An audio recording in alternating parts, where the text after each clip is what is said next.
Hello, my name is Ben Williams, and I'm a waterfowl biologist with the Illinois Department of Natural Resources. Thanks for having me today. This presentation is a status update on avian influenza at a couple different scales.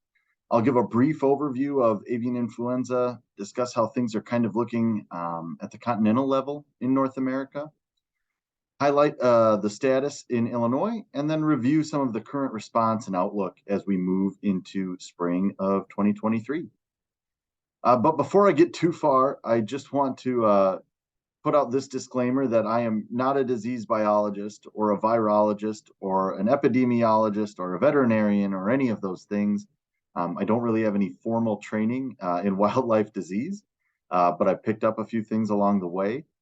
So most of the information that I'm presenting today is from other sources or presentations. I've tried to give credit to all those sources, specifically USDA Wildlife Services and the U.S. Fish and Wildlife Service. But also the bottom line is there's still a lot of unknowns out there, and we often have more questions than answers. The disease is not necessarily behaving in the same manner as previous avian influenza events, and so it's leaving some of the experts even a little puzzled. But I'll do my best to answer questions at the end of the presentation. First off, I think we should probably start with a high-level overview of avian influenza and two of the forms that it comes in. Remember, I have a limited background in this, so often we hear about avian influenza as either low path or high path. Low path AI is a influenza virus that occurs naturally in wild bird populations, often without causing illness. It's not usually a significant threat for poultry operations, and it poses little threat for humans. Waterfowl and water birds are pretty common reservoirs for low path avian influenza. Whereas high path AI occurs when the virus mutates and becomes extremely infectious. These strains can spread rapidly and often have a higher death rate in infected birds. Waterfowl, again, are common carriers. Raptors are also commonly associated with high path AI because they consume dead and dying waterfowl. And high path AI or HPAI is usually considered a major threat for poultry operations and facilities, and they're commonly depopulated when an outbreak occurs. Recognizing high path AI in wild birds purely from an observation standpoint can be tough, as there are, other wildlife diseases on the landscape that can cause sudden death.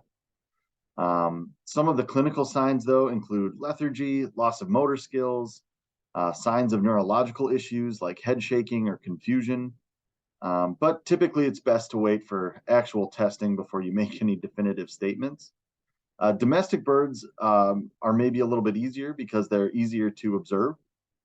Sometimes decreased egg production, discoloration in skin, nasal discharge, those can be signs of high path AI in domestic birds.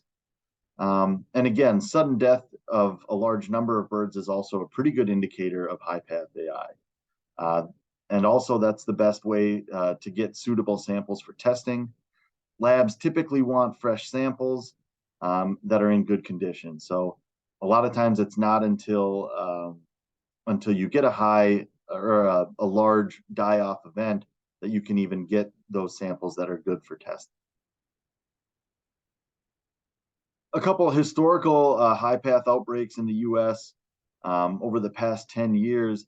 The most comparable to what we're experiencing now was in 2014, 2015. I believe up to that point, it was one of the larger high path outbreaks that we've seen in North America. We've since surpassed it with this current one. And that map there shows, the map on the left shows some of the affected domestic operations during that event. It's good to note that those birds listed there, birds effective, about 50 million, those are from domestic flocks. It's harder to get an idea sometimes for wild populations because often we only record the event and the number of birds that are tested. In 2016, there was a case in Indiana at a poultry facility that had to be depopulated. and there were a couple small cases in Tennessee in 2017, but for the most part, it's been pretty quiet since the 2014-2015 outbreak. Which brings us to the current one. In 2021, it was already being discussed as there were some incidents in Europe and Asia, and the general feeling was that it was only a matter of time before it reached North America. The first detection in North America occurred in December of 2021 in Eastern Canada, with the first US detection coming in January of 2022. By May of 2022, it had spread to 35 US states, and it was already significantly more deadly than the 2014-2015 outbreak. We've even had some detections in mammal species. And my current understanding is that there have only been 2 detections of this strain, this specific high-path strain in humans. So it seems as though the contamination risk or the transmission risk to humans is relatively low as long as you're wearing proper protective equipment and following good protocols.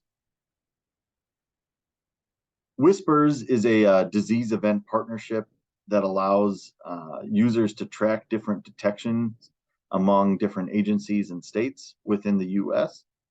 It's operated by the USGS in cooperation with the National Wildlife Health Center in Madison, Wisconsin. And these maps that I'm going to show here kind of show the initial spread of AI or high-path AI this year in 2022.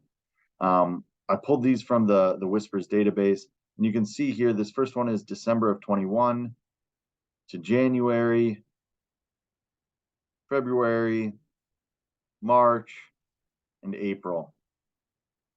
And you can see that it spread pretty rapidly. And my understanding from presentations given by Wildlife Services is that typically high-path AI has a lower spread and lower mortality in the first year of being introduced on the landscape, and then a higher spread and mortality during the second year. And that's likely due to some migration patterns and things like that, whereas this year, or this outbreak, that really hasn't been the case. It seems to be hot and heavy right away, but we're going to have to wait and see what happens here in 2023, which is technically the second year of that 2-year cycle. Here are the detections in the US as of last November. The red dots are commercial poultry facilities. The yellow dots are backyard poultry flocks. The green are wild birds, and the few blue ones are mammal detections. It's important to note that these data represent individual events, not necessarily individual birds or detections. But you can see it's pretty well widespread across North America. So we know it's on the landscape. And even those places where we don't have detections, it's hard to tell if that's because the virus doesn't exist in those places or if we're really just not testing in those places. So pretty widespread already. And that's of last November. Here are some numbers on wild bird detections. Again, these are just detections. So the birds that were sent away for testing, not necessarily the total number of wild birds impacted. And you can see it's almost every state. And so again, yeah, pretty widespread all over the place. And this is as of this past February.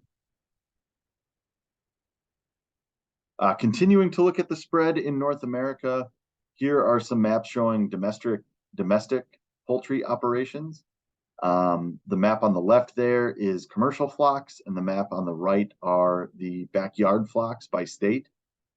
I pulled this data a couple weeks ago, and you can see that we're up to, just under 800 confirmed total flocks in 47 different states, and nearing 59 million birds affected. Now, that doesn't mean that all 59 million birds had high-path AI, but in these domestic flock operations, they typically depopulate the entire one. So that's the total number of birds affected by it.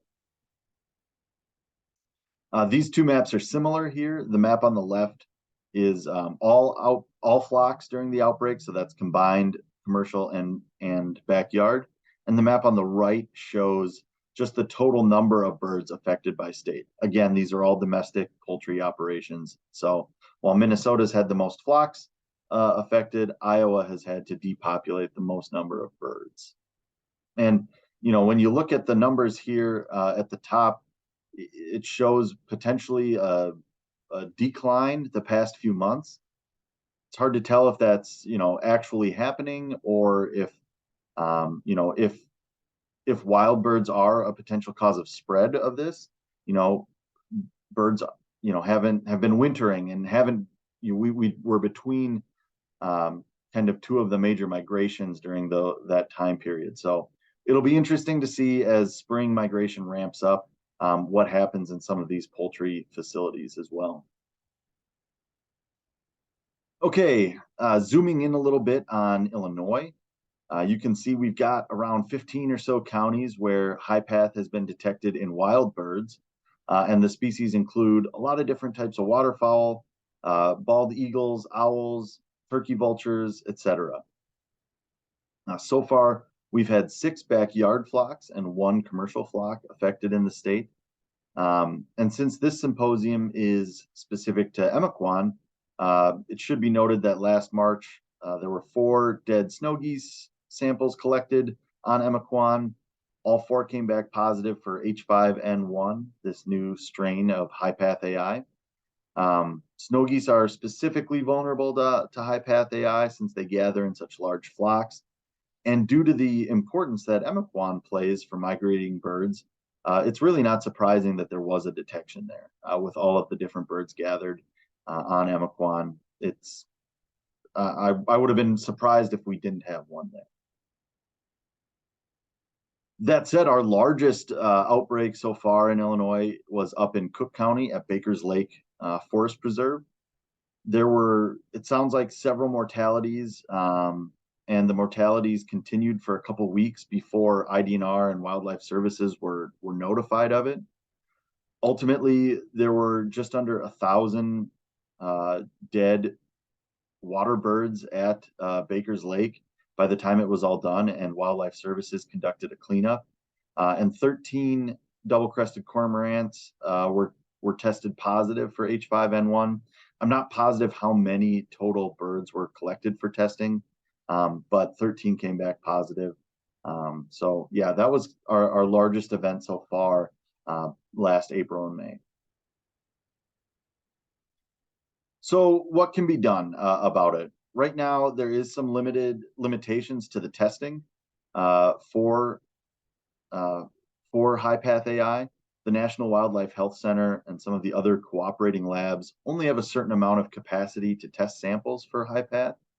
And in many cases, they want to prioritize samples from new counties or from new species as they kind of track the spread of AI within the country, which means that samples from less significant events, a few birds here or there, they may not be tested at all, even if they are highly suspect.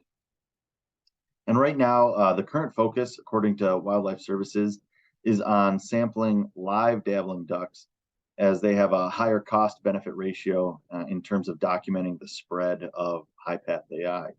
So Wildlife Services has kind of taken the lead on this sampling past the past summer, fall, and winter. They're collaborating with some state agencies, different researchers, and hunters to collect those samples. And since we know waterfowl are a major reservoir for AI, this surveillance should give us a good idea of spread, but also rates of immunity and overall prevalence. Here in Illinois, there were 2 targeted watersheds for samples, as you can see on the map there. So while IDNR was banding wood ducks and USDA would tag along and take samples from some of those live wood ducks, and then during the fall, USDA targeted hunter samples during the early teal season. And from the data that they collected, 30% of the samples that they got came back from teal came back positive, which is higher than I would have expected. And of course, samples from die-offs are still being tested, but those are kind of being evaluated on a case-by-case basis. So when we receive calls from members of the public.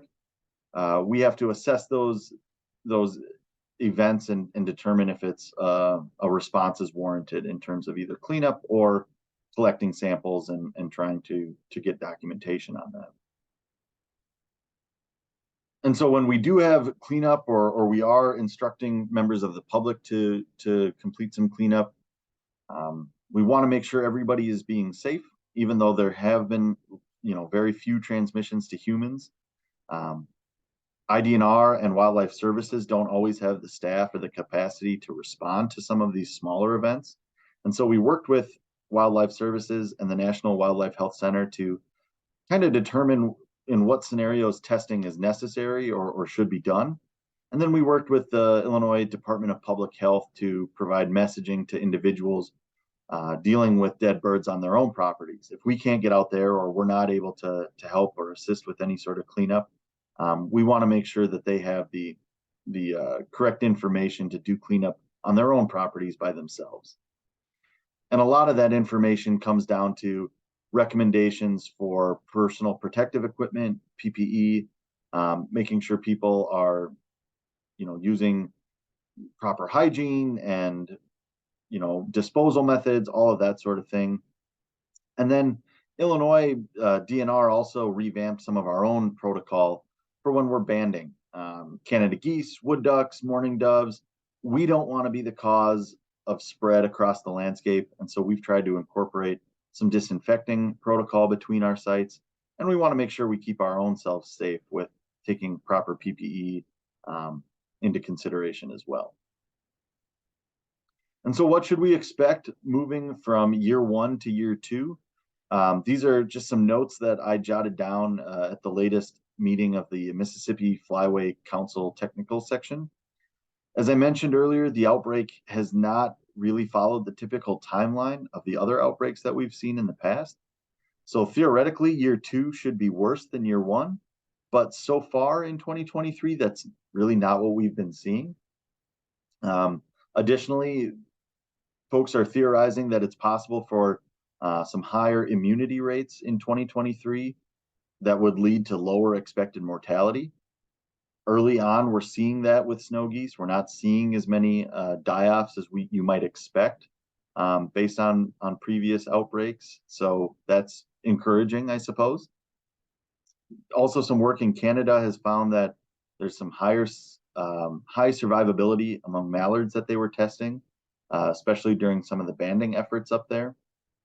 And overall, it's probably likely that hatchier birds are going to be the most vulnerable. They don't have the immune systems built up. They don't have that immunity. And so we might see die-offs in hatchier birds more often than in adults. So, but again, there's a lot of questions still to be answered. Everyone is kind of in a wait and see mode right now as we kick off 2023. We got to see what happens during some of the spring migration, but I expect we'll continue to have some level of fallout of high-path AI moving forward. So with that, I'd be happy to try and answer any questions. My contact info is on the screen there. So if you want to get a hold of me at a later date, I will do my best to answer anything or hunt down the answers to those questions. I'd also just like to thank the Nature Conservancy and Randy Smith for inviting me to take part in the symposium today. And also, again, just want to credit USDA and U.S. Fish and Wildlife Services for the information and the data that they provided. So thanks again, everyone. I appreciate it. Have a good one.